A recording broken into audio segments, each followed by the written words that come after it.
मी मराठीमध्ये आपलं स्वागत आहे। आज आपण आलेलो आहोत पुणे कोंढवा या ठिकाणी। जसं आपल्याला माहित आहे की जरांगे पाटील हे मुंबईमध्ये दाखल झालेले आहेत मराठा आरक्षणाचा मुद्दा घेऊन। तर आपल्या सोबत माजी नगरसेवक हाजी गफूर पठाण आहेत। हे इथून मराठा आंदोलन करते जे आहेत त्यांच्यासाठी जेवण घेऊन जात आहेत आणि मोहम्मद पैगंबर साहेबांच्या ईद मिलादुन नबी या निमित्त यांनी हा उपक्रम घेतलेला आहे। तर काय आहे संपूर्ण बातमी जाणून घेऊया।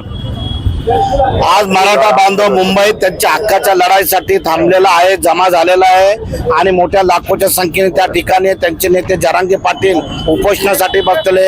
एक खारीचा वाटा म्हणून मोहम्मद पैगंबरांचा संदेश की इंसानियत का पैगाम, माणुसकीचा पैगाम आज पाठवण्याची आम्हाला संधी या ठिकाणी मिळालेली आहे। मराठा बांधवांसाठी या ठिकाणी कोंढव्यातून 5000 लोकांचं शिजलेलं अन्न आम्ही या ठिकाणी घेऊन निघालोय।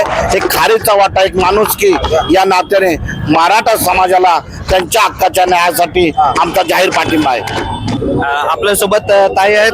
ताई, काय सांगाल जे पठाण साहेबांनी जी भूमिका घेतली आहे, सतत ते असे कार्य करत राहतात, ते महानगरपालिकेच्या आता ते पदावर असो नसो, काय सांगाल? गफूरबाईंबद्दल बोलायचं म्हणजे तो खरोखर एक मुस्लिम मावळा आहे।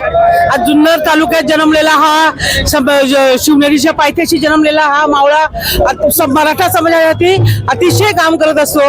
आमच्या गावामध्ये जेव्हा वारी येते पंढरीची, तेव्हा वारकरी समाजाला त्यांना जेवण पुरवणं, त्यांना कपडे पुरवणं किंवा पावसाळी छत्री रेनकोट पुरवणं। त्याचप्रमाणे जेव्हा शिवाजी महाराजांचा विषय येतो महानगरपालिकेत, त्यासाठी आवाज उठवणं, त्याचप्रमाणे वारकरी भवन करण्यासाठी आवाज उठवणं आणि लोकांना अक्षरशः जेवायला मिळत नाहीये, पाणी आंघोळीला नाही, प्यायचं पाणी सुद्धा तोडलेलं आहे। म्हणजे एवढं त्यांच्यावर अत्याचार होत असताना आज त्यांना जेवण पाठवून खरोखर फार मोठं काम आज गफूरबाई इथं करतायत। धन्यवाद। जसं आपल्याला माहिती आहे की भारताची जी तहजीब, गंगा जमनी तहजीब आहे, त्याचा एक उत्तम उदाहरण कोंढवा येथून हाजी गफूर पठाण यांच्या स्वरूपात आपल्याला बघायला मिळतंय आणि ते मोठ्या संख्येने इथून आपल्या कार्यकर्त्यांना घेऊन मराठा समाजासाठी एक पाठिंबा देऊन आणि अन्न, शिजलेलं अन्न घेऊन ते जात आहेत।